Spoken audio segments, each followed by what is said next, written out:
దేవుని పరిశుద్ధ నామానికి మహిమ కలుగును గాక. ప్రార్థన శక్తితో, దేవుని ఆత్మాభిషేకంతో, అలాగే ఆయన పాద సన్నిధికి మనం వచ్చి ఉన్నాం కనుక దేవుడు తప్పకుండా నిశ్చయముగా మనల్ని జ్ఞాపకం చేసుకుంటాడు. ఆయన వద్దకు వచ్చిన వారిని ఎవ్వరిని ఆయన విడిచిపెట్టే దేవుడు కాదు. He is a faithful God, he is a trustworthy God. నమ్మదగిన దేవుడు. దేవునికి ఉన్న అనేకమైన పేర్లలో ఒక పేరు ఏంటంటే ఆయన నమ్మదగిన దేవుడు. He is a faithful God. చూడండి, కుక్కను విశ్వాసం కలిగిన జంతువు అంటారు. కొన్ని సంఘటనలు ప్రపంచంలో జరుగుతున్నప్పుడు వాటిని చూస్తున్నప్పుడు అనిపిస్తూ ఉంటుంది, మనిషి కంటే కుక్కలకే చాలా ఎక్కువ మరి నమ్మకత్వం ఉందేమో అని.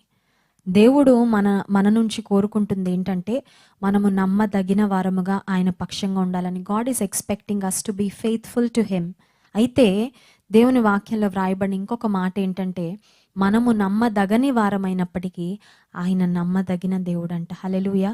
ఈ మాట నాకు చాలా ధైర్యాన్ని ఇస్తూ ఉంటుంది. కొన్నిసార్లు మనం దేవుడు ఆశించిన ఆ స్థాయిలో మనం ఆయన కొరకు బ్రతకలేకపోయినప్పటికీ, ఆయన ఎక్స్పెక్టేషన్స్ మనం రీచ్ కాలేకపోయినప్పటికీ, చాలాసార్లు చూడండి, కష్టం రాగానే దేవుడితో పెద్ద పెద్ద వాగ్దానాలు చేసేస్తూ ఉంటాం. ఈ కష్టాన్ని దాటిస్తే, ఈ సముద్రం నుంచి నన్ను ఒడ్డుకు చేరిస్తే ఇలా ఉంటాను, ఇలా చేస్తాను, అలా చేస్తానని ఏవేవో చెప్పేస్తూ ఉంటాం. అంటే ఎమోషనల్గాను భయంతోనూ కొన్ని వాగ్దానాలు దేవునికి ఇచ్చేస్తూ ఉంటాం. ఆ తర్వాత మనం దేవునితో ఏం మాటలు చెప్పామో కూడా చాలాసార్లు మర్చిపోతూ ఉంటాం. కొంతమంది చాలా త్వరగా మొక్కుబడి చేసేసుకుంటూ ఉంటారు దేవుని సన్నిధిలో. ఇది జరిగితే ఇంత కానుకిస్తాను, లేకపోతే ఇది జరిగితే దేవుని కోసం ఈ కార్యం చేస్తాను, ఇది జరిగితే నేను సాక్ష్యం చెప్పుకుంటాను, లేకపోతే ఇది జరిగితే నేను ఇక నుంచి దేవుని సేవ చేస్తాను, దేవుని కొరకు వాడబడతాను, దేవుని కొరకు పలానాది విడిచిపెడతానని కొన్ని వాగ్దానాలు చేసేస్తూ ఉంటాం. కానీ కొన్ని సందర్భాల్లో మన దేవునితో ఇచ్చిన మాట మీద మనం నిలబడలేము. మనము నమ్మదగని వారమైనప్పటికీ దేవుడు మాత్రం నమ్మదగిన దేవుడు అంట. అంటే మన ప్రవర్తన దేవుని పట్ల ఎలా ఉన్నప్పటికీ ఆయన ప్రేమ, ఆయన విశ్వాస్యత, ఆయన కృప, ఆయన నమ్మకత్వము మన పట్ల మాత్రం మార్పు చెందనిది, మార్పు లేనిది. ఇది నిజంగా దేవుని బిడ్డలంగా మనందరికీ ధైర్యాన్ని ఇచ్చే మాటే. చూడండి, ఏ కంపెనీలో అయినా ఎవరైనా ఎంప్లాయీస్ పనిచేస్తున్నప్పుడు ఎంప్లాయీస్ కనుక వాళ్ళ యాజమాన్యానికి ఫెయిత్ఫుల్గా ఉన్నంతకాలం వారిని ఉద్యోగంలో పెట్టుకుంటూ ఉంటారు. ఒకవేళ కనుక కంపెనీ యొక్క మరి క్రిటికల్ ఇన్ఫర్మేషన్ లేకపోతే ఏదైనా సెన్సిటివ్ ఇన్ఫర్మేషన్ బయట ఇంకెవరికైనా అందజేస్తున్నారని తెలిసినప్పుడు వెంటనే ఆ కంపెనీలోంచి వారిని తీసేస్తూ ఉంటారు. కారణం ఏంటంటే మీరు నమ్మకంగా లేరు అని. దేవుడు మన ప్రవర్తనను బట్టి ఆయన నమ్మకత్వాన్ని చూపించేవాడు కాదు, కానీ ఆయన నమ్మదగిన దేవుడు కాబట్టి ఆయన స్వభావమే హీఈస్ అ ఫెయిత్ఫుల్ గాడ్. కనుక ఆయన తన నమ్మకత్వాన్ని మన పక్షంగా కనుపరిచే దేవుడు. కనుక ఈ దినం కూడా దేవుడు మనల్ని ప్రత్యేకంగా దర్శించబోతున్నాడు, మనతో మాట్లాడబోతున్నాడు. దేవుని వాక్యాలోండి ప్రార్థనను గురించి కొన్ని ప్రాముఖ్యమైన అంశాలు మనం ధ్యానం చేసుకోబోతున్నాం. వాక్య ధ్యానంలోకి వెళ్ళబోయే ముందు ప్రార్థన చేసుకుందాం. కృపగలిగిన మా రక్షకుడా, మా యేసయ్య, నీకు స్తోత్రాలు చెల్లించుకుంటున్నాం ప్రభా. నీ పాద సన్నిధికి మరొకసారి వస్తున్నాం ప్రభా. వాక్య రూపంలో నీవే మాతో మాట్లాడుమని వేడుకుంటున్నాము. నీ వాక్యమే నన్ను బ్రతికించెను, నా బాధలలో నాకు నెమ్మది కలుగచేసినని దైవజనుడు సెలవిచ్చిన విధంగా ప్రభా మమ్మల్ని నీ వాక్కు ద్వారా బ్రతికించమని వేడుకుంటున్నామయ్యా. Lord, sustain us through your word. నీ వాక్యము ద్వారా మమ్మల్ని జీవింప చేయండి ప్రభా. నీ వాక్యము ద్వారా మమ్మల్ని నడిపించండి తండ్రి. నీ వాక్యము ద్వారా మమ్మల్ని ప్రోత్సాహపరచండి. నీ వాక్యము ద్వారా మా గుండెల్లో ఉన్న ప్రతి భయాన్ని, ప్రతి భీతిని పారద్రోలుమని వేడుకుంటున్నాను ప్రభా. నీ వాక్యము జీవమైనది కనుక స్తోత్రాలు.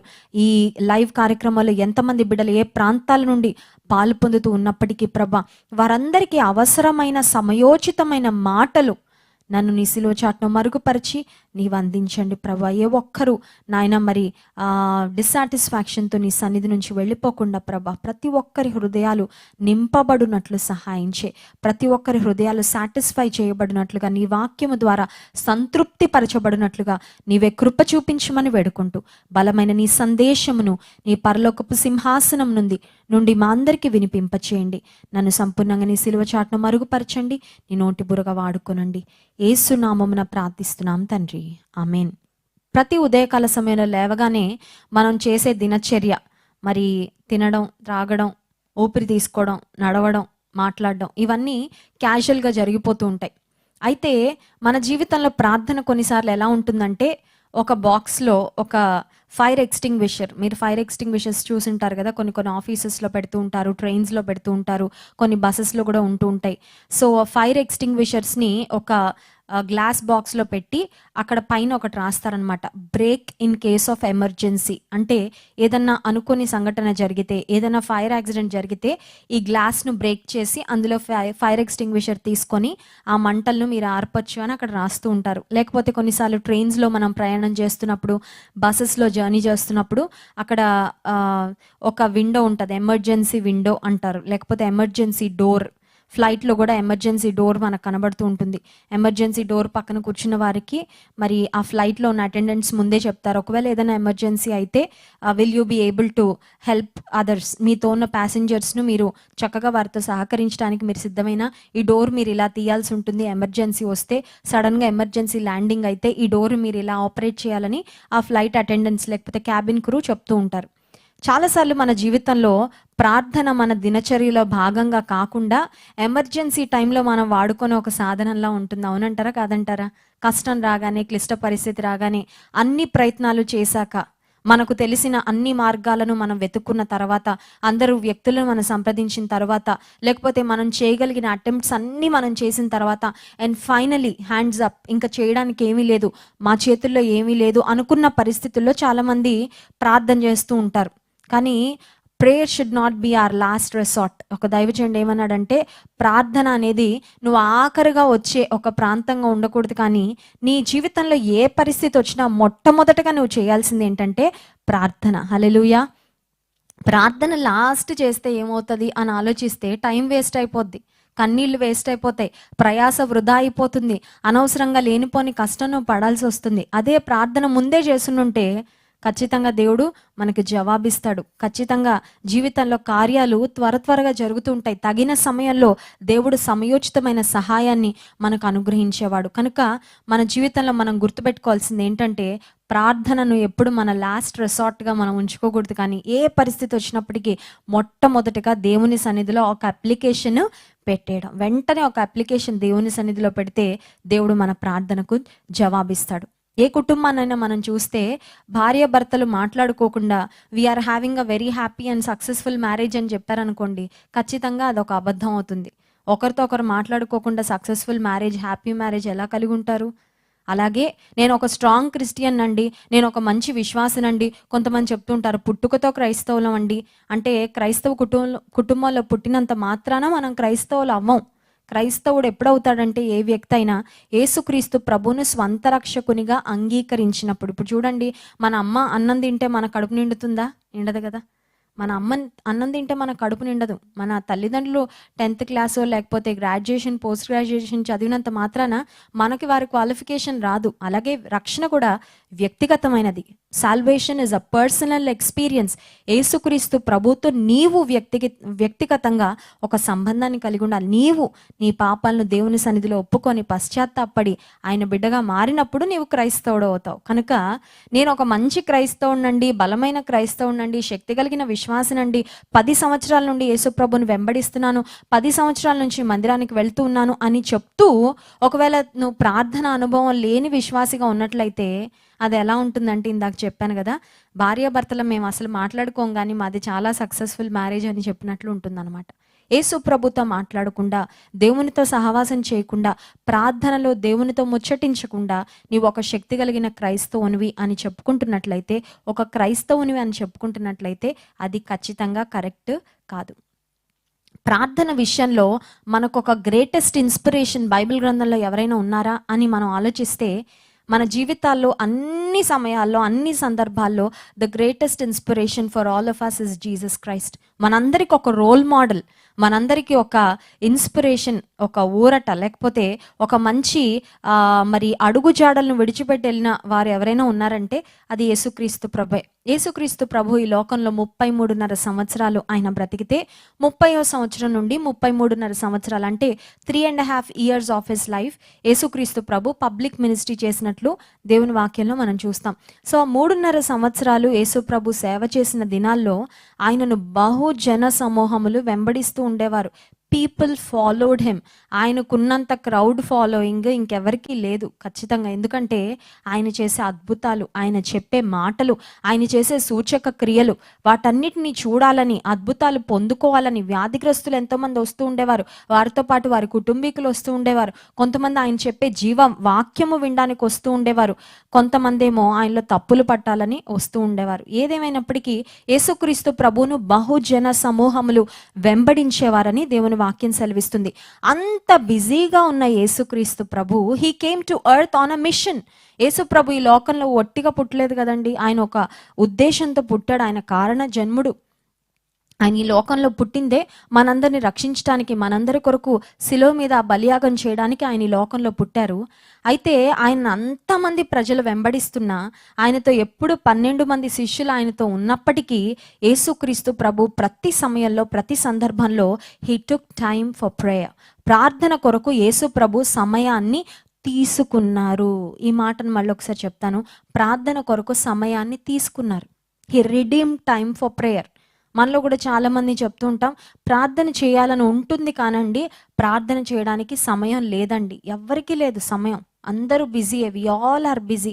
చిన్నపిల్లలు బిజీ, పెద్దవాళ్ళు బిజీ, మధ్య వయస్కులు బిజీ, పురుషులు బిజీ, స్త్రీలు బిజీ, అందరూ బిజీయే. కానీ యేసుక్రీస్తు ప్రభు అంత బిజీ పర్సన్ అయినప్పటికీ, అంత క్రౌడ్ ఫాలోయింగ్ ఆయనకు ఉన్నప్పటికీ, రోజంతా అనేక ప్రాంతాలు, అనేక మైళ్ళు పాదాలు మరి కాళ్లతో ఆయన సంచారం చేస్తూ సేవ చేసినప్పటికీ యేసుక్రీస్తు ప్రభు ప్రార్థన చేయడానికి సమయాన్ని తీసుకున్నారు. లూకా సువార్త 6వ అధ్యాయము 12వ వచనాన్ని ఒకసారి చదువుకుందాం. చూడండి, లూకా సువార్త 6వ అధ్యాయము 12వ వచనం. యేసుక్రీస్తు ప్రభువారి యొక్క ప్రార్థన అనుభవం గురించి ఈ వచనంలో మనం చూస్తాం. ఆ దినముల యందు ఆయన ప్రార్థన చేయుటకు కొండకు వెళ్ళి దేవుని ప్రార్థించుట యందు రాత్రి గడిపెను. He spent all night in prayer. దేవునితో మాట్లాడడానికి, తండ్రితో మాట్లాడడానికి డే అంతా బిజీ, డే అంతా ప్రయాసపడ్డారు, డే అంతా కష్టపడ్డారు. కానీ నైట్ టైంలో, రాత్రంతా ప్రార్థన చేసినట్లు వాక్యంలో మనం చూస్తున్నాం. Was there a day in your life where you spent a night in prayer? నీ జీవితంలో రాత్రి ప్రార్థనలో గడిపిన అనుభవాలు ఉన్నాయా? రోజంతా అలసిపోతే ఇంకా రాత్రి ప్రార్థన చేయడానికి ఓపిక ఎక్కడ ఉంటుందండి? నిద్ర వచ్చేస్తూ ఉంటుంది, శరీరం అలసిపోతూ ఉంటుంది. కరెక్టే. యేసుప్రభు అలసిపోలేదా? యేసుప్రభు ప్రయాసపడలేదా? యేసుప్రభు అనేకమైన ప్రాంతాలు ఆయన తిరగలేదా? Jesus was also exhausted. మనకైనా ఇళ్ళున్నాయి. ఒకవేళ సొంత ఇల్లు లేకపోతే మరి గవర్నమెంట్ వాళ్ళు చాలా మందికి ఇళ్ళు కట్టిస్తూ ఉన్నారు. So we have places to live. నక్కలకు బొరియలున్నవి, ఆకాశ పక్షులకు గూళ్ళున్నవి, కానీ మనుష్య కుమారునికి తలవాల్చుకుంటకైనను స్థలము లేదని యేసుప్రభు సెలవిచ్చారు. He didn't even have a place to live. ఆయన ఉండడానికి ఒక పర్మనెంట్ హౌస్ కూడా ఆయనకు లేదండి. అయినప్పటికీ యేసుక్రీస్తు ప్రభు నిద్రకు ప్రాధాన్యత ఇవ్వలేదు, కానీ తండ్రితో సహవాసం చేయడానికి, తండ్రితో మాట్లాడడానికి ఆయన సమయాన్ని వెచ్చించారు. నేను అంటాను, కంఫర్టబుల్గా ఉన్నప్పుడు మనం చేసే ప్రార్థన కంటే ఎక్స్ట్రా ఎఫర్ట్తో, పెయిన్తో మనం చేసే ప్రార్థన ఉంది చూసారా, అది నిజంగా దేవుని పట్ల మనకున్న ప్రేమను చూపిస్తుంది. నీకు అన్నీ బాగున్నప్పుడు, అన్నీ కంఫర్టబుల్గా ఉన్నప్పుడు, సమయం ఉన్నప్పుడు సమయం తీసుకొని ప్రార్థన చేయడం గొప్పతనం కాదు. కానీ నీవు బాగా బిజీగా ఉన్నప్పుడు, బాగా అలసిపోయినప్పుడు, బాగా నిస్సహాయకరమైన పరిస్థితిలో ఉన్నప్పుడు నువ్వు చేయాల్సింది ప్రార్థన. ఒక దైవజనుడు ఏమంటాడంటే, ఈరోజు నాకు ఎక్కువ పనులు ఉన్నాయి చేయడానికి. Today I have too many things on my list. నా లిస్ట్లో చాలా చాలా పనులు ఉన్నాయి, అందుకే నేను ఎక్కువ సమయం ప్రార్థన చేయాలనుకుంటున్నాను అని. మనం ఏమంటాం? ఈరోజు ఎక్కువ పనులు ఉన్నాయి కాబట్టి ఈరోజు మైనస్ ప్రేయర్, ప్రార్థన డిలీట్ చేసేస్తాను నా లిస్ట్లో నుంచి. I don't have time for prayer because I have so many other things to do అని మనం అనుకుంటూ ఉంటాం. కానీ ఆ దైవజనుడు అంటాడు, ఎక్కువ పనులు ఉన్నాయి కాబట్టి ఎక్కువ సమయం నేను ప్రార్థన కొరకు వెచ్చిస్తాను. ఒక తండ్రి, చక్కని ప్రార్థనాపరుడైన తండ్రి, ఆయన తన కుమార్తె వద్దకు అమెరికా దేశంలో వెళ్ళడానికని చాలా రోజుల నుంచి ఎదురు చూసి లాస్ట్కి ఫ్లైట్ టికెట్స్ బుక్ చేసుకున్నాడు. ఆ ప్రయాణం కొరకు దాదాపు చాలా దినాల నుండి ప్రార్థన చేస్తున్నాడు. ప్రభా, పలానా రోజున నేను నా కుమార్తె వద్దకు వెళ్ళాలి. I'm preparing for it. నాకు మంచి ప్రయాణం దయచే, ఫ్లైట్కి నేను టైంకి వెళ్ళాలి, నేను చక్కగా నా కుమార్తెను చేరుకోవాలి, ఆ రోజు నేను చక్కగా నా ఫ్యామిలీతో గడపాలి, నా బిడ్డలతో గడపాలని ఆయన చాలా రోజుల నుంచి ప్రార్థనలు పెట్టుకుంటున్నారు. పెద్ద వయసు వారు చూడండి, వారికి ప్రయాణాలంటే కొంచెం టెన్షన్గా ఉంటుంది.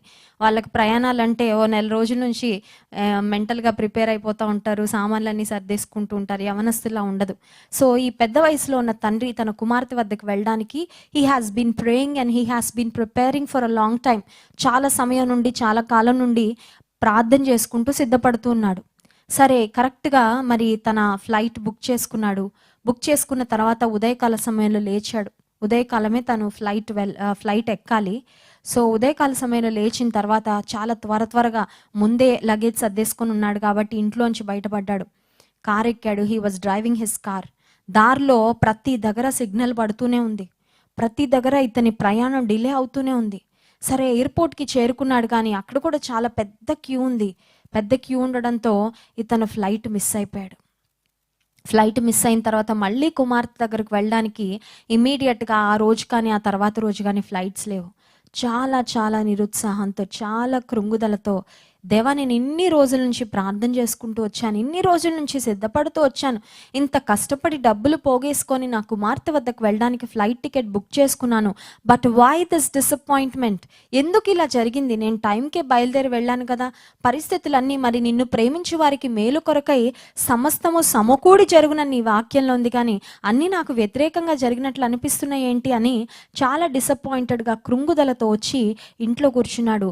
ఇంట్లో కూర్చున్న తర్వాత టీవీ ఆన్ చేయగానే ఇతను ఎగ్జాక్ట్గా ఏ ఫ్లైట్ ఎక్కి మరి తన కుమార్తె వద్దకు వెళ్ళాలో అదే ఫ్లైట్ను టెర్రరిస్టులు హైజాక్ చేసి అమెరికా దేశంలో న్యూయార్క్లో ఉన్న ట్విన్ టవర్స్కు క్రాష్ చేశారు. ఆ ఫ్లైట్లో ఉన్న వారందరూ అదే రోజున చనిపోయారు. ఎప్పుడైతే ఆ వార్త విన్నాడో ఇతని హృదయం నిజంగా మరి కృతజ్ఞతతో నిండిపోయింది. కారణం ఏంటంటే he was suppose to be on that flight, he was suppose to die on that same day. అదే రోజున అదే ఫ్లైట్లో ఎక్కి ఈయన వెళ్ళుంటే ఇతను ప్రాణంతో తిరిగి వచ్చేవాడు కాదు.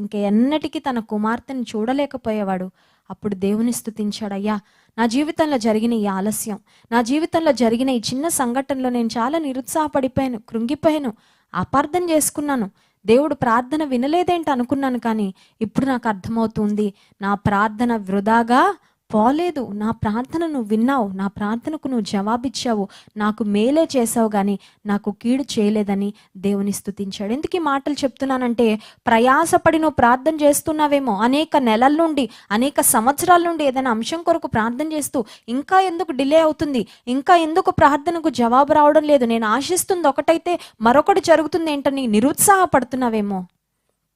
నీ ప్రార్థనకు నీవు అనుకున్న విధంగా జవాబు రాకపోయినా నువ్వు చేస్తున్న ప్రార్థన దేవుని సన్నిధిలో నీవు పెడుతున్న అప్లికేషన్ కనుక ఏ సమయంలో ఎలా నీ అప్లికేషన్ను గ్రాంట్ చేయాలో, నీ హృదయవాంఛలను నెరవేర్చాలో, తీర్చాలో దేవాది దేవునికి ఖచ్చితంగా తెలుసు. యేసుక్రీస్తు ప్రభు ప్రార్థన చేయడానికి సమయం తీసుకున్నారు. Jesus took time to pray.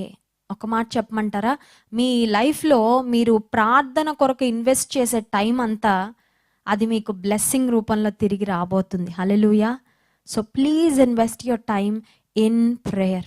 చాలాసార్లు డబ్బులు మనం ఇన్వెస్ట్ చేస్తుంటాం కదా. కొంతమంది స్టాక్ మార్కెట్లో ఇన్వెస్ట్ చేస్తూ ఉంటారు, కొంతమంది ల్యాండ్స్ కొనడానికో లేకపోతే ఇంకేవేవో కొనడానికి ఇన్వెస్ట్ చేస్తూ ఉంటారు.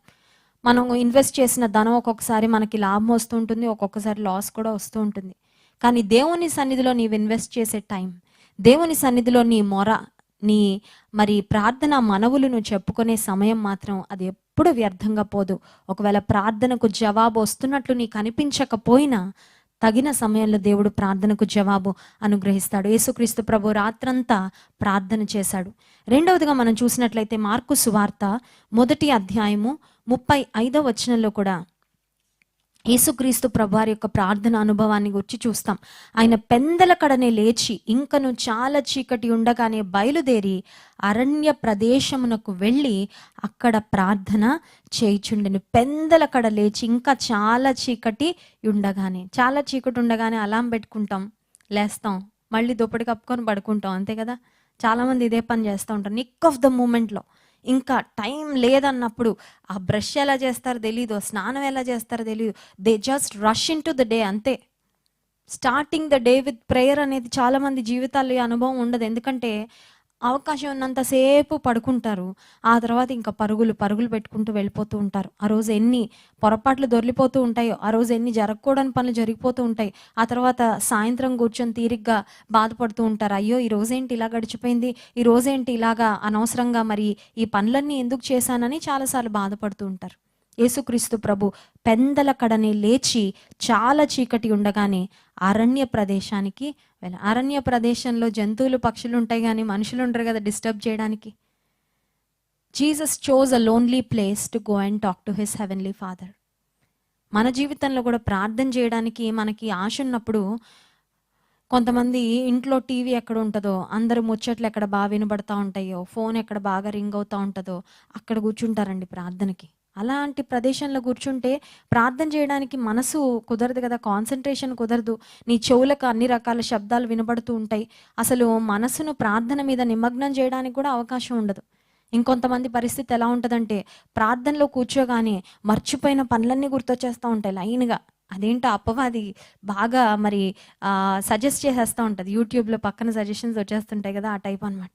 ఇది చేయాలి, అది చేయాలి, వీరితో మాట్లాడాలి కదా, వారికి పని చేస్తానన్నావు కదా, నెక్స్ట్ నువ్వు మార్కెట్కి వెళ్ళాలి కదా, నెక్స్ట్ ఇది ఆన్లైన్లో ఆర్డర్ చేయాలి కదా, నెక్స్ట్ అది ఉంది కదా, ఇది ఉంది కదా అని లేనిపోని పనులన్నీ గుర్తు చేస్తుంటాడు అపవాది ప్రార్థనలో కూర్చున్నప్పుడు. ఓ దైవజనుడు ఏమన్నాడంటే, నీకు ప్రార్థనలో కూర్చున్నప్పుడు వ్యర్థమైనవన్నీ గుర్తొస్తున్నావు, పెన్ను పేపర్ పెట్టుకుని అవన్నీ రాసి పక్కన పడే. ఓకే, ఇవన్నీ ఉన్నాయి కదా, చూసుకుంటాను వీటి సంగతి తర్వాత. But speaking to my heavenly father is the number 1 priority. నా మొట్టమొదటి ప్రాధాన్యత, నేను మొట్టమొదటిగా విలువిచ్చేది దేనికంటే నా దేవునితో మాట్లాడడానికి. ఎందుకంటే ఆయన బ్రతుకన్నాడు కాబట్టి బ్రతుకుతున్నా అంతే. ఈరోజు మంది రేపు మంది కాదు, ఈరోజు మంది అంతే. ఈరోజు ఇచ్చాడు దేవుడు, తీసుకొని. Gift, today is a gift. రేపు పొద్దున గిఫ్ట్, మరి గివర్ ఇస్తే గిఫ్ట్ తీసుకుంటాం, గివర్ ఇవ్వకపోతే గిఫ్ట్ తీసుకోం, అంతే కదండి. గిఫ్ట్ డిమాండ్ చేయడానికి అవకాశం ఉండదు. Today is a gift. God has given you this gift today, gift of today. ఈరోజు అనే బహుమానాన్ని ఇచ్చాడు. బహుమానాన్ని ఇచ్చిన ఆయనకి థ్యాంక్స్ చెప్పకుండా పట్టుకొని పరిగెట్టేస్తూ ఉంటారు కొంతమంది. ఆ పిల్లలకి వాళ్ళ డాడీ ఏ గిఫ్ట్స్ కొన్నా ఫస్ట్ నేను నేర్పించేది ఏంటి తెలుసా? Did you say thank you to daddy? మా డాడీయే కదా, ఎవరి కోసం కొనిస్తాడు? అది కాదు. మనం ముందు ఏం నేర్పించాలి? కృతజ్ఞత కలిగి ఉండడం. మా పిల్లలకు నేర్పిస్తూ ఉంటాను. ఎవరు ఏమైనా తీసుకొచ్చినా, ఎవరు ఏదైనా చేసిచ్చినా ఫస్ట్ ఆంటీకి థ్యాంక్స్ చెప్పావా, మా అక్కకి థ్యాంక్స్ చెప్పావా, డాడీకి థ్యాంక్స్ చెప్పావా నేర్పిస్తాను. Gift, today is a gift. ఇవాళ దొరికింది కదా, ఇవాళ లేచాను కదా అని పరిగెత్తుకొని వెళ్ళిపోతూ ఉంటారు. ఈ రోజులో ఏం పనులున్నాయి, ఏదో ఒకటి చేసేసుకుందామని. Today is a gift. Thank God for every day. యేసుక్రీస్తు ప్రభు అరణ్య ప్రదేశానికి వెళ్ళి అక్కడ ప్రార్థన చేశాడంట. నీవు కూడా ప్రార్థనకు ఉపక్రమించేటప్పుడు, ప్రార్థన చేయడానికి మొదలు పెట్టేటప్పుడు చూజ్ అ లోన్లీ ప్లేస్. ఎక్కడ నీకు డిస్టర్బెన్స్ ఉండదో, ఎక్కడ నిన్ను ఎవరు పిలవరో, లేకపోతే ఎవరైనా పిలిచే వాళ్ళు ఉంటే చెప్పేసి వెళ్ళండి, నన్ను ఒక అరగంట వరకు డిస్టర్బ్ చేయొద్దు, please leave me for the next 20 minutes, నేను ప్రార్థన చేసుకుని వస్తాను, దయచేసి నన్ను ఎవరు డిస్టర్బ్ చేయొద్దు. సెల్ ఫోన్ ఉంటే పక్కన పెట్టండి. కొంతమందికి సెల్ ఫోన్ పెద్ద డిస్ట్రాక్షన్. అందులో వచ్చే ప్రతి నోటిఫికేషన్ వీళ్ళకి చూసేయాలి. సెల్ ఫోన్ కాదు మన జీవితాన్ని నడిపిస్తుంది, దేవుడు మన జీవితాన్ని నడిపిస్తుంది. దేనికి ఎక్కువ సమయాన్ని వెచ్చిస్తున్నావు? దైవజనుడు అన్నాడు, సెల్ ఫోన్ చూడడానికి ప్రతిదినం నువ్వు వెచ్చించే సమయం కంటే బైబిల్ చదవడానికి నువ్వు ఎక్కువ సమయం వెచ్చిస్తే నీ జీవితం చాలా ఉన్నతమైన స్థానంలో ఉంటుంది. మనం ప్రతిరోజు సెల్ ఫోన్ చూడడానికి ఎంత సమయం వెచ్చిస్తున్నాం. We are investing so much time to talk to people around us or to know about the things that are happening around us instead of talking to our heavenly father. యేసుక్రీస్తు ప్రభు ప్రతిరోజు అరణ్య ప్రదేశానికి వెళ్ళి అక్కడ ప్రార్థన చేశాడు. సో ఉదయకాల సమయంలో ప్రార్థన, రాత్రికాల సమయంలో కూడా ప్రార్థన. అలాగే లూకాసు వార్త 9వ అధ్యాయము 29వ వచనంలో యేసుక్రీస్తు ప్రభు రూపాంతర కొండ మీదకి ఆయన శిష్యులను తీసుకొని వెళ్ళినప్పుడు పేతురు, యాకోబు, యోహాన్ను తీసుకొని వెళ్ళారు. లూకాసు వార్త 9వ అధ్యాయము 29వ వచనం. ఆయన ప్రార్థించుచుండగా ఆయన ముఖ రూపము మారెను, ఆయన వస్త్రములు తెల్లనివై దగదగా మెరిసెను. మరియు 2 పురుషులు ఆయనతో మాట్లాడుచుండిరి. వారు మోషే, ఏలియా అనువారు. వారు మహిమతో అగపడి ఆయన యెరూషలేములో నెరవేర్చబోవు నిర్గమమును గురించి మాటలాడుచుండిరి. యేసుక్రీస్తు ప్రభువు ప్రార్థన చేస్తూ ఉన్నప్పుడు ఆయన ముఖరూపం మారిందంట. ట్రాన్స్ఫిగరేషన్, మౌంట్ ఆఫ్ ట్రాన్స్ఫిగరేషన్ అని పిలుస్తుంటారు. టాప్గా అంటారు ఆ ప్రాంతాన్ని. ఇస్రాయేల్ దేశంలో మనం ఆ ప్రాంతాన్ని చూస్తాం. మౌంట్ ఆఫ్ ట్రాన్స్ఫిగరేషన్ మీద యేసుక్రీస్తు ప్రభు ప్రార్థన చేస్తూ ఉన్నప్పుడు ఆయన ముఖరూపము మారింది. He was filled with the glory of God. ఒకసారంట ఒక బైబిల్ మూవీ తీయడానికి ఆ మూవీ డైరెక్టర్ యేసుక్రీస్తు ప్రభు ముఖరూపం ఉన్న ఆ పోలికలు ఉన్న వ్యక్తి కోసం వెతుకుతున్నాడంటే. ఇట్స్ నాట్ ఈజీ కదండి. యేసు ప్రభు పోలికలు అంటే యేసు ప్రభు నిజంగా ఎలా ఉంటారో మనకి ఎవరికి తెలియదు, కానీ బట్ యూజువల్గా ప్లెజెంట్ ఫేస్, ఒక మంచి ప్రశాంతమైన ముఖం, చూడాలనిపించే ముఖం, అటువంటిది సెలెక్ట్ చేస్తూ ఉంటారు. ఏ జీసస్ మూవీ తీసిన వారైనప్పటికీ, ఒక ప్యాషన్ ఆఫ్ ద క్రైస్ట్ అయినా, లేకపోతే ఒక జీసస్ మూవీ అయినా, ఒక కరుణామయుడు అయినా, ఏదైనా సరే. సో ఒక మంచి ముఖరూపం, ఒక ప్రశాంతమైన ముఖరూపం, యేసు ప్రభుని తలపించే ముఖరూపం కోసం వెతుకుతూ ఒక వ్యక్తిని ఎన్నుకున్నారు. ఆ వ్యక్తి ఆ జీసస్ మూవీలో నటించాడు. కొన్ని సంవత్సరాల తరువాత మళ్ళీ మరి మూవీ డైరెక్టర్స్ ఇస్కరియోతు యూదా కోసం వెతుకుతున్నారంట. అంటే ఇస్కరియోతు యూదా అంటే ద ట్రైటర్ కదండి, మోసగాడు.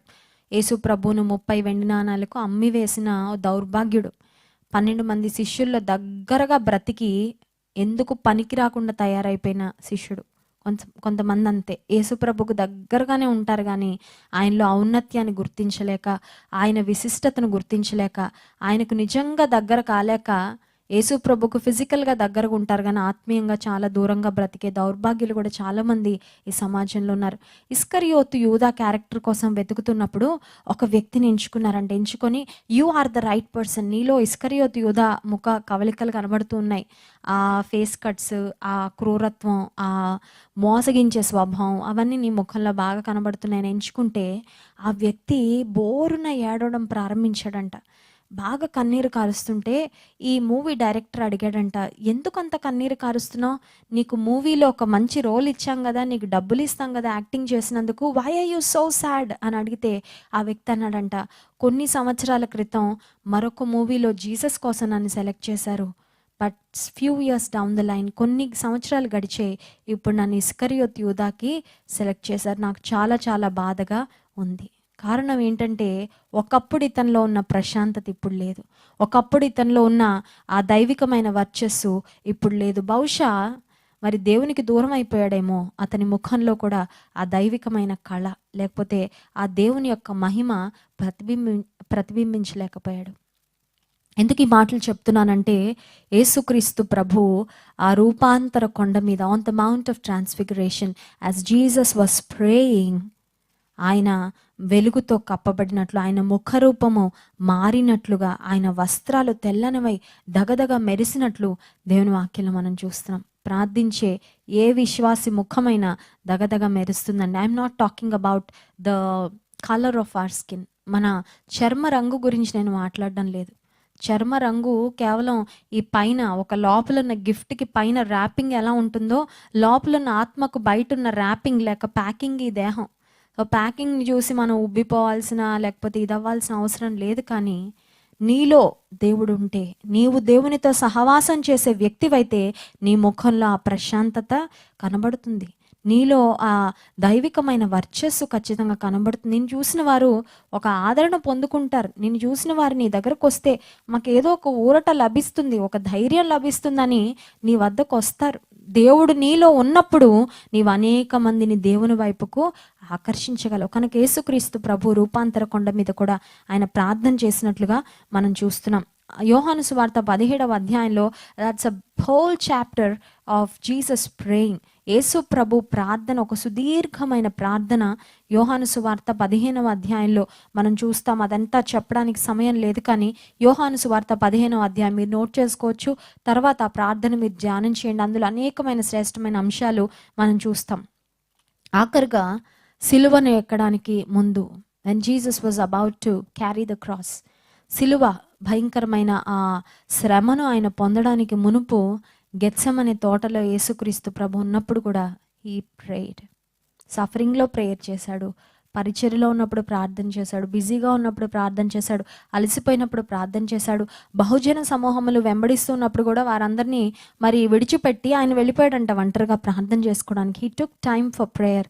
రూపాంతర కొండ మీద యేసుక్రీస్తు ప్రభు ప్రార్థన చేశాడు.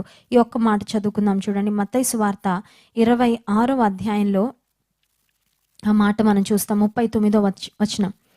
కొంత దూరము వెళ్ళి సాగిలపడి, నా తండ్రి, సాధ్యమైతే ఈ గిన్నె నా యొద్ద నుండి తొలగిపోనిమ్ము, అయినను నా ఇష్ట ప్రకారము కాదు, నీ చిత్త ప్రకారమే కానిమ్మని ప్రార్థించెను. యేసుక్రీస్తు ప్రభు ఆయన శిష్యులను తీసుకొని వెళ్ళాడు గెత్సెమనే తోటలోకి. వారికి కూడా చెప్పిన మాట అదే, మీరు కూడా ప్రార్థన చేయండి, మీరు కూడా ప్రార్థన చేయండి. Please pray so that you will not fall in to temptation. మీరు మెలకువగా ఉండండి, ప్రార్థన చేయండి అని చెప్పేసి వెళ్ళాడు. యేసు ప్రభు వెళ్ళి ప్రార్థన చేసుకొని వచ్చేసరికి వీళ్ళు నిద్రపోతూ ఉన్నారు. యేసు ప్రభు శిష్యులకి ప్రార్థన చేయమని చెప్పారు, తాను కూడా ప్రార్థన చేశాడు. యేసుక్రీస్తు ప్రభు దేవుడై ఉండి ఆయనే ప్రార్థనకు అంత ప్రాధాన్యతనిస్తే, ఆయనే ప్రార్థన కొరకు అంత సమయాన్ని వెచ్చిస్తే, మనుషులంగా ఉన్న మనం ఇంకెంత ప్రార్థన చేయాలి? మనుషులంగా ఉన్న మనము ప్రార్థనతో మనకి ఎంత అవసరం ఉందో ఒకసారి ఆలోచించేయండి. కనుక ఇప్పటి వరకు ప్రేయర్ మన స్కెడ్యూల్లో లేదేమో, ప్రేయర్ మన టైం టేబుల్లో లేదేమో.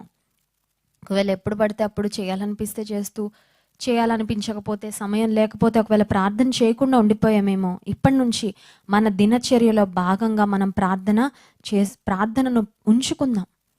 ప్రార్థన చేస్తున్నప్పుడు మన జీవితంలో ఖచ్చితంగా పెను మార్పులు కలుగుతాయి.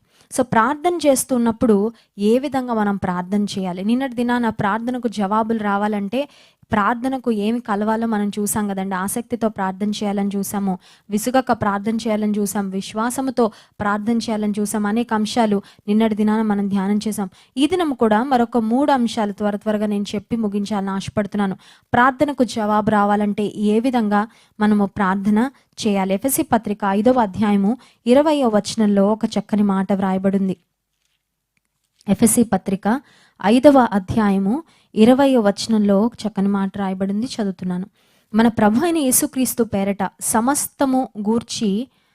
సమస్తమును గూర్చి తండ్రి అయిన దేవునికి ఎల్లప్పుడూ కృతజ్ఞతాస్తుతులు చెల్లించుచు. We have to give thanks to God. Give thanks to God. ప్రార్థనలో కూడా ముందు ఏం చేయాలంట? Thanksgiving. ముందు కృతజ్ఞతాస్తుతులు చెల్లించాలి. కొంతమంది చూడండి, ఒక ప్రొవిజన్స్ షాప్కి వెళ్ళారనుకోండి, మీరు ఒక మార్కెట్కి వెళ్ళారు, బజార్కి వెళ్ళారు, ఇది కావాలి, షుగర్ 5 kgs కావాలి, సాల్ట్ 1 kg కావాలి, ఇలా ఒక లిస్ట్ ఉంటుంది కదండి.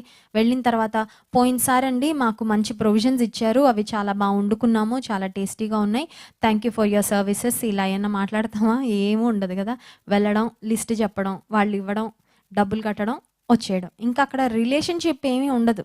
లేకపోతే పాస్ట్లో మనం వెళ్ళి తీసుకున్న సరుకుల గురించి, వాటి గురించి థ్యాంక్స్ చెప్పడం, ఇలాంటివి ఏమి ఉండవు. కొంతమంది ఒక ప్రొవిజన్స్ షాప్కి వెళ్ళి లిస్ట్ ఇచ్చినట్లు ఉంటుంది వాళ్ళ ప్రేయర్.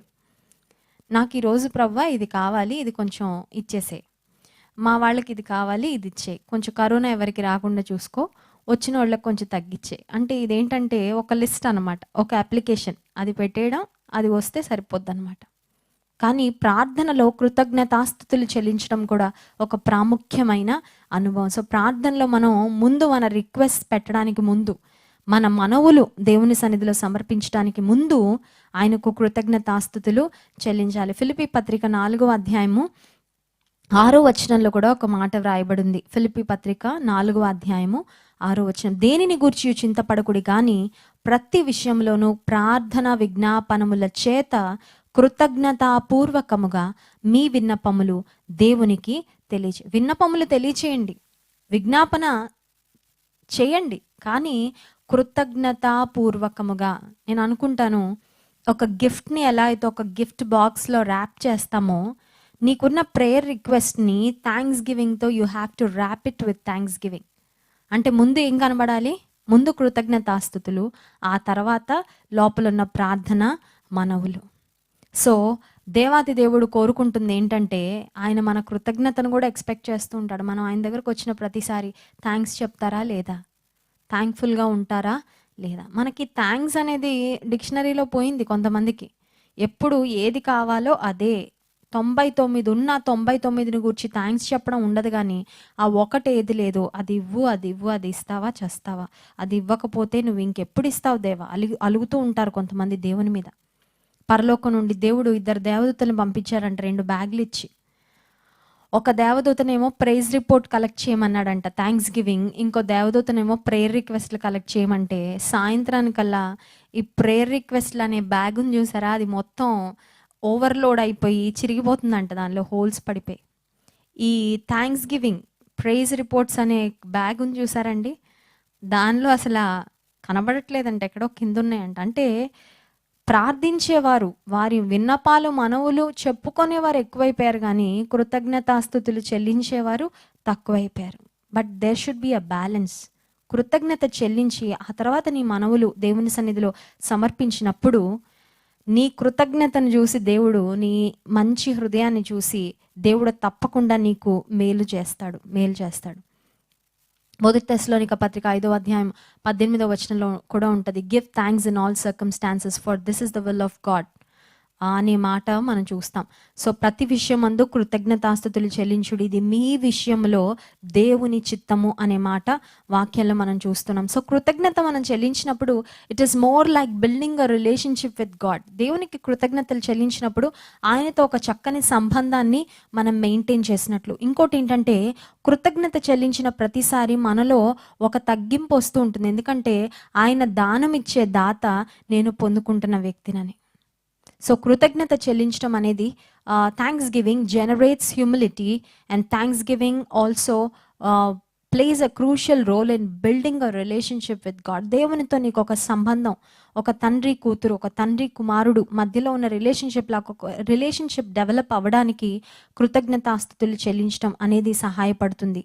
రెండవదిగా మనం ఆలోచిస్తే ఏ ప్రార్థనలకు దేవుడు జవాబిస్తాడు అని ఆలోచిస్తే when you pray word based prayers, వాక్యానుసారమైన ప్రార్థనలు మనం చేసినప్పుడు దేవుడు మన ప్రార్థనకు జవాబు ఇస్తాడు. వాక్యానుసారమైన ప్రార్థనలు అంటే ఏంటంటే దేవుని వాగ్దానాలను ఎత్తి ప్రార్థన చేసినప్పుడు. వాగ్దానాలు దేవుడే చేశాడు కదా, దేవుడు చేసిన వాగ్దానాలను ఆయన నెరవేర్చడానికి బద్ధుడు.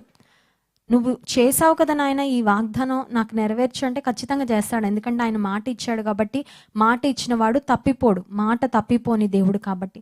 So when we pray word based prayers, వాగ్దానాలను ఎత్తి ప్రార్థన చేసినప్పుడు, దేవుని వాక్యాన్ని ఎత్తి ప్రార్థన చేసినప్పుడు దేవుడు తప్పకుండా మన ప్రార్థనకు జవాబు ఇస్తాడు. ఒకసారి అంటే ఒక ఇంట్లో ఒక చిన్న పాపను వాళ్ళ డాడీ బాగా కొట్టారంట. ఏదో తప్పు చేసింది, పిల్లలను మరి డిసిప్లిన్ చేయాలి కదా, క్రమశిక్షణ చేయాలని వాళ్ళ నాన్నగారు బాగా కొట్టిన తర్వాత ఒక మూలకు వెళ్ళి కూర్చోమని చెప్పారంట, టైం అవుట్ ఇచ్చారు. సరే ఒక మూలకు వెళ్ళి కూర్చొని మూతి ముడుచుకొని ఏడుస్తుంది. లంచ్ టైం అయిపోయింది.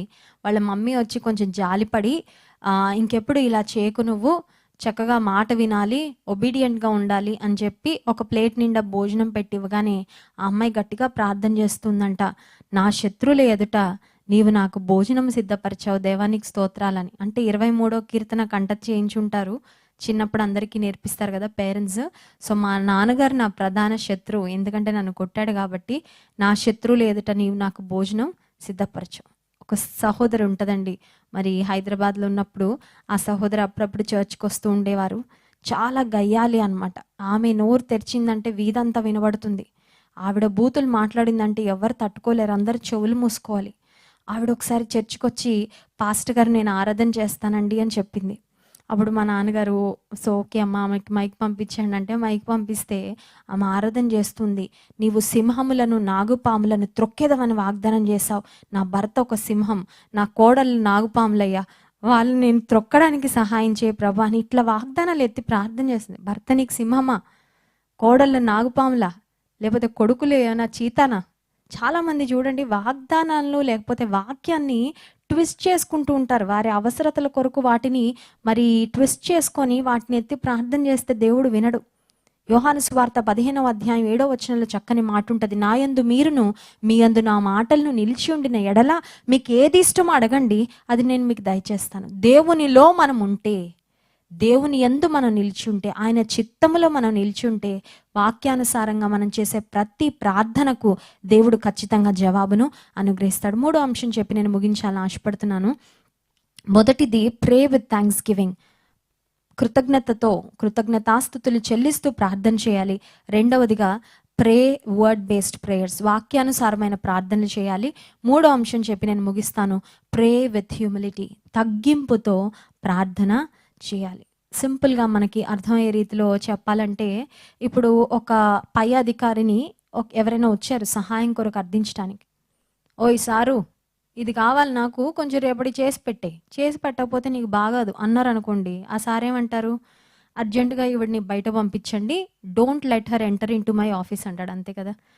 అదే ఇంకొక ఆవిడ వచ్చి, సార్ గారు నాకు ఈ అవసరం ఉందండి, మీరు ఏదో రకంగా నాకు సహాయం చేసి పెట్టాలి, నేనైతే మీ మీద ఆశ పెట్టుకొని వచ్చాను, మీరు ఖచ్చితంగా నాకు సహాయం చేయాలంటే, ఆమె అడిగే విధానం, ఆమె యాటిట్యూడ్ని బట్టి ఆ ఆఫీసర్ ఖచ్చితంగా he will be moved with compassion. ఆయనకి దయగలుగుతుంది, ఈమె ఇంత మరి నన్ను అడుగుతుంది, ఈమె వినయం నాకు నచ్చింది, ఈమె ఖచ్చితంగా నేను సహాయము చేస్తాను. కొంతమంది ప్రార్థన చేస్తారు కానీ ఆ ప్రార్థనలో తగ్గింపు ఉండదు. ప్రార్థనలో తగ్గింపు ఉండాలంటే ముందు హృదయంలో తగ్గింపు రావాలి.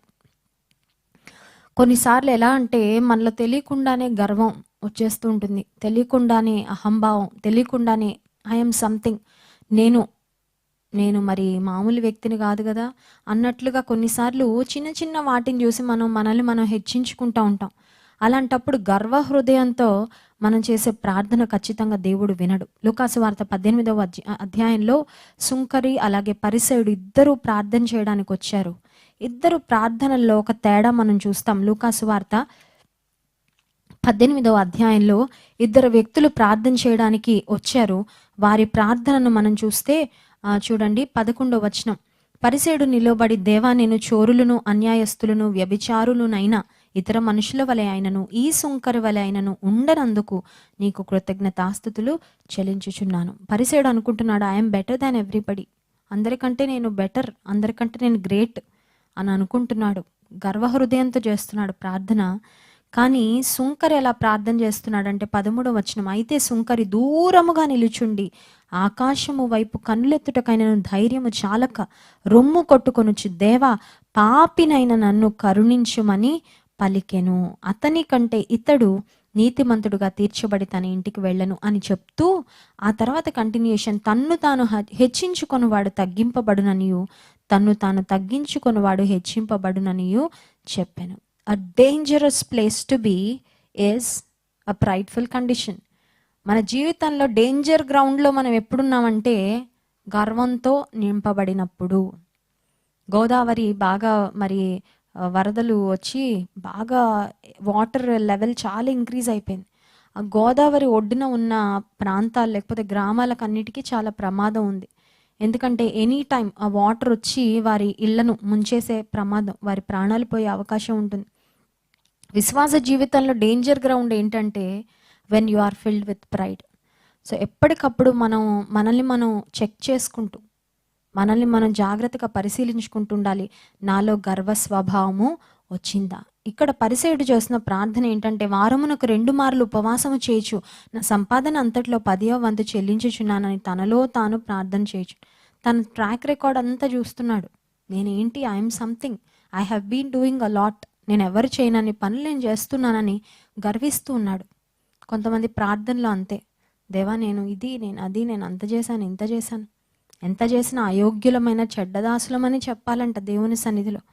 నువ్విచ్చిన శక్తిని బట్టి, నీవిచ్చిన సామర్థ్యం బట్టి, నీవిచ్చిన కృపను బట్టి, నీవిచ్చిన అవకాశాలను బట్టి ఏదో చేయగలుగుతున్నాం కానీ ప్రభా, దానిని బట్టి మేము గర్వించడానికి, దాన్ని బట్టి మేము గొప్పగా ఎంచుకోవడానికి ఏమాత్రం అవకాశం లేదు అని మనం తగ్గించుకున్నప్పుడు దేవుడు మన ప్రార్థనకు జవాబిస్తాడు. నా పేరు పెట్టబడిన నా జనులు తమ్మును తాము తగ్గించుకొని తమ చెడు మార్గములను విడిచి నన్ను వెతికితే నేను వారి దేశాన్ని స్వస్థపరుస్తాను, ప్రార్థన వింటానని దేవుడు జవాబిచ్చాడు. మనల్ని మనం తగ్గించుకొని, ఇందాక చెప్పినట్లు ఆ స్త్రీ ఎవరైతే ఒక రైట్ యాటిట్యూడ్ లేకుండా వెళ్ళి ఆఫీసర్ని అడిగిందో ఖచ్చితంగా ఆమె రిక్వెస్ట్ గ్రాంట్ అవ్వదు, రిజెక్టే. ఒకవేళ ఆఫీసర్కి చేయడానికి అవకాశం ఉన్నా కూడా he will just send her away because of her bad attitude. దేవుని సన్నిధికి వచ్చినప్పుడు కూడా తగ్గింపుతో రొమ్ము కొట్టుకుంటూ, అయ్యా పాపినైనా నన్ను కరుణించని సుంకరి ప్రార్థన చేసినట్లుగా మనల్ని మనం తగ్గించుకొని ప్రార్థన చేస్తే నిశ్చయంగా దేవుడు జవాబులు అనుగ్రహిస్తాడు. కనుక మీ కుటుంబాల్లో, మీ వ్యక్తిగత జీవితాల్లో ఏ ప్రార్థన అవసరతలు ఉన్నా కృతజ్ఞతాస్తుతులతో ప్రార్థన చేసినప్పుడు, తగ్గింపుతో ప్రార్థన చేసినప్పుడు, దేవుని వాగ్దానాలను ఎత్తి ప్రార్థన చేసినప్పుడు ఖచ్చితంగా దేవుడు మన ప్రార్థనకు జవాబు అనుగ్రహిస్తాడు. కళ్ళు మూసుకోండి, ప్రార్థన చేసుకుందాము. మహోన్నతుడైన మా దేవానికి వందనాలు. ప్రార్థన గురించి అనేకమైన అంశాలు మా జ్ఞాపకం చేసినందుకు స్తోత్రాలు ప్రభా. నీవు దేవాతి దేవుడు అయిండు సహా ప్రార్థన చేసావు తండ్రి. ఉదయకాల సమయంలో వేకువజామున ప్రార్థన చేసావు, ఇంకా తెల్లవారకు ముందే ప్రార్థన చేసావు, రాత్రి కాలంలో రాత్రంతా ప్రార్థన చేసావు ప్రభా. నీ బిజీ స్కెడ్యూల్లో ప్రార్థన చేయడానికి ఎంతో సమయాన్ని తీసుకున్నావు ప్రభా. మేము కూడా మోకాళ్ళ ప్రార్థన అనుభవాన్ని కలిగి ఉండడానికి సహాయం చేయండి.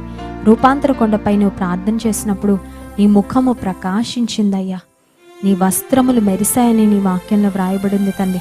నీ మహిమతో మేము నింపబడాలంటే ప్రార్థన చేయాలని మా జ్ఞాపకం చేసినందుకు స్తోత్రాలు ప్రభా. కృతజ్ఞతతో ప్రార్థన చేయడం, నీ వాగ్దానాలు ఎత్తి ప్రార్థన చేయడం, తగ్గింపుతో ప్రార్థన చేయడం మాకు నేర్పించండి. మాలో ఉన్న హెచ్చించుకునే స్వభావాన్ని, మాలో ఉన్న గర్వ స్వభావాన్ని, మాలో ఉన్న నీకు అయిష్టమైన ప్రతి యాటిట్యూడ్ని మీరు తీసివేయండి ప్రభా.